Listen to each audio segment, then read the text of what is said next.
இன்னைக்கு என்ன சாப்பிடுன்னு பார்த்தீங்கன்னா, இன்னைக்கு வந்து உளுத்தங்களி தாங்க காலையில் டிஃபனுக்கு செஞ்சுருந்தேன். உளுத்தங்களி செஞ்சு ரொம்ப நாள் ஆயிடுச்சு, உடம்புக்கும் ரொம்ப நல்லது. சரி இன்னைக்கு செஞ்சிடலாம் அப்படின்னு சொல்லிட்டு நேற்றே வந்து பிளான் பண்ணியிருந்தேன். இன்னைக்கு சமையல் வேலையும் சீக்கிரமாக முடிஞ்சிடும், எப்படியும் டைம் இருக்கும் அப்படின்றதுனால நைட்டே வந்து உளுத்தம் பருப்பு, பச்சரிசி எல்லாத்தையும் வந்து ஊற போட்டிருந்தேன். அப்புறம் மிக்சி ஜாரில் போட்டு அதை நல்லா நைஸாக அரைச்சி ஒரு பாத்திரத்தில் வந்து ஊற்றி உப்பு போட்டு நல்லா கைவிடாமல் கிண்டணுங்க. எங்களுக்கு இந்த மாதிரி செய்கிற உளுத்தங்களி தான் ரொம்ப பிடிக்கும். இந்த உளுத்தம் பருப்பை வறுத்து போட்டு அப்புறம் வந்து அது குறைன்னு அரைச்சி அதுக்கப்புறம் அதுக்கு தண்ணி ஊற்றி அதிலே வந்து நல்லெண்ணெய் அப்புறம் நாட்டு சக்கரை அப்படிலாம் போட்டு செய்வாங்கல்ல, அந்த மாதிரி எங்களுக்கு அந்த டேஸ்ட் வந்து அவ்வளோக்கா பிடிக்காது. எங்களுக்கு இப்படி செஞ்சே வந்து பழக்கமாயிருச்சு. இந்த டேஸ்ட்டு தான் எங்களுக்கு ரொம்ப பிடிக்கும். அதனால வந்து காலையில் டிஃபனுக்கு சூப்பராக வந்து உளுத்தங்களி வந்து செஞ்சாச்சு. இப்படிலாம் நான் வந்து எக்கிலாம் செய்யலைங்க, எனக்கு கையெல்லாம் வந்து வலிக்காது. சில பேர் வந்து அடுப்பு இதை நீங்கள் கீழே கொஞ்சம் தனியாக வச்சுக்கோங்கன்னு சொல்கிறீங்க.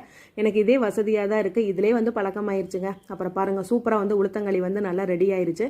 நல்லா தண்ணியில் கரண்டியை நினச்சிட்டு இப்படி போட்டாலே லவக்கன் வந்து விழுந்துடும். அப்படியே சுட சுட அப்படியே நல்லா ஒரு குழி பறித்து அதில் அப்படியே நாட்டு சக்கரை போட்டு அப்படியே கொஞ்சமாக நல்லெண்ணெய் விட்டு அந்த சுட சுட உளுத்தங்களியும் அப்படியே அந்த நல்லெண்ணெய் வாசத்துக்கும் அந்த இனிப்பு அதெல்லாம் கலந்து சாப்பிடும் போது அது வந்து சொல்லவே முடியாது. அந்த டேஸ்ட்டு அவ்வளோ வாசமாக சூப்பராக இருக்கும். ஆனால் ஒன்று இது சூடாக சாப்பிட்டா தான் வந்து நல்லாயிருக்கும். கொஞ்சம் ஆரிச்சினாலும் கொஞ்சம் வந்து கசரடிச்சிற மாதிரி, அதாவது கசப்பாக இருக்கிற மாதிரி இருக்கும். ஆனால் சுட சுட சாப்பிடும்போது அவ்வளோ சூப்பராக இருக்குங்க.